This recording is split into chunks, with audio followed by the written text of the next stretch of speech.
The Undertaker made his entrance as the 30th and final participant. Prior to this, nobody had entered and won the Royal Rumble from the number 30 spot. But The Undertaker wasn't just any normal wrestler. Taker quickly eliminated Khali and started to systematically dismantle the competition, one soul at a time. He took out Rated RKO and finally threw out Shawn Michaels to become the first man ever to win the Rumble from the 30th spot. This victory gave Undertaker a guaranteed World Heavyweight Championship match at WrestleMania. Then he had to make his choice. No time to lock He chose Batista. Batista was the dominant World Heavyweight Champion on SmackDown. It made sense if they're both on SmackDown. To be a battle of two of wrestling's biggest powerhouses. WrestleMania 23 delivered everything fans hoped for.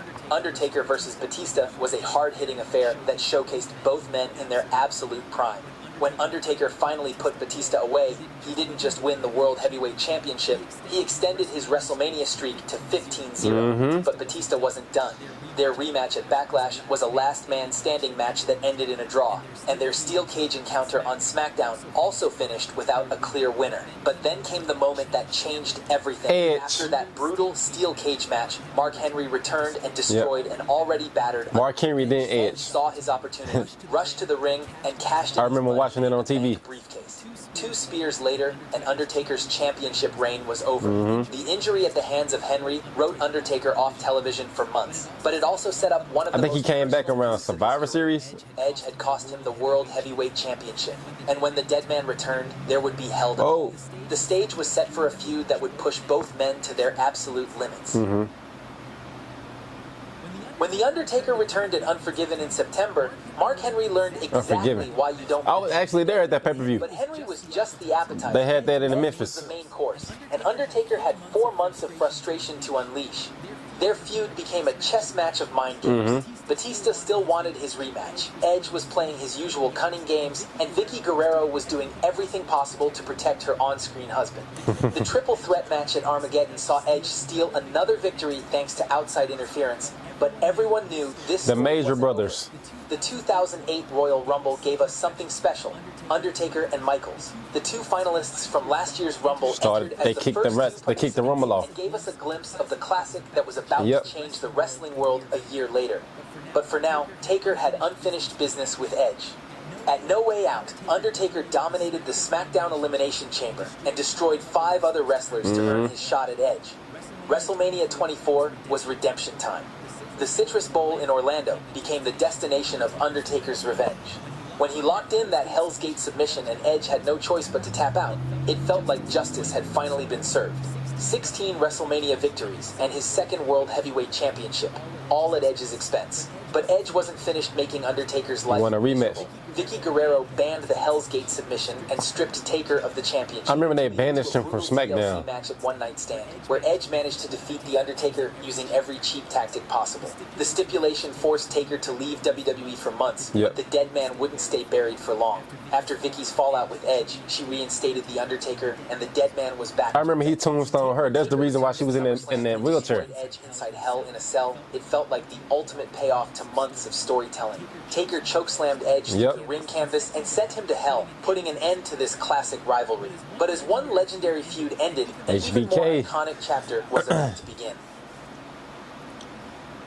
After destroying Edge and Big Show for the majority of 2008, it was WrestleMania season. And when it was WrestleMania season, the dead man was sure to rise. After defeating names like Batista, Randy Orton, and Mark Henry at previous chapters of Mania, it felt like The Undertaker had ran out of meaningful opponents. Then Shawn Michaels stepped up, and suddenly we had the most iconic storyline of 2009. This wasn't just about championships or bragging rights. This was about legacy, faith, and the one statistic that haunted The Undertaker: he had never beaten Shawn Michaels in a singles match, ever. HBK had Undertaker's number going back to the late 90s, and everyone knew it. But Michaels took their WrestleMania 25 build-up to a completely different level.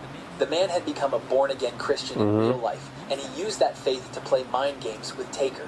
HBK started preaching about saving Taker's soul, condemned his dark supernatural gimmick, and outsmarted Taker at every step of their Mania build. The entrances at WrestleMania 25 told the whole story. Michaels descended from the heavens in pure white, looking like an angel sent to vanquish evil. Then the stage cracked open, smoke poured out, and Undertaker literally rose from the depths of hell itself. Good versus evil, heaven versus hell, and the WrestleMania streak hanging in the balance. What followed was wrestling perfection. These two legends pushed each other to the limit for over 30 minutes. Michaels hit his sweet chin music. Taker connected with the tombstone. Both men kicked out of finishers that had ended countless matches. The crowd was on their feet for the entire match, knowing they were witnessing something special. When Undertaker finally put Michaels away, extending the streak to 17 wins, it felt like the perfect ending to a perfect story. But here's where things went to the next levels. Shawn Michaels couldn't let that match go. For an entire year, HBK obsessed over that loss. He called out The Undertaker, attacked his legacy, and he made it clear that he needed one more shot at the streak. But Taker didn't want the rematch. He'd proven his point at WrestleMania 25. He had moved on with his career. Taker went on to win the World Heavyweight Championship and defended it against the likes of Rey Mysterio, CM Punk, and Batista.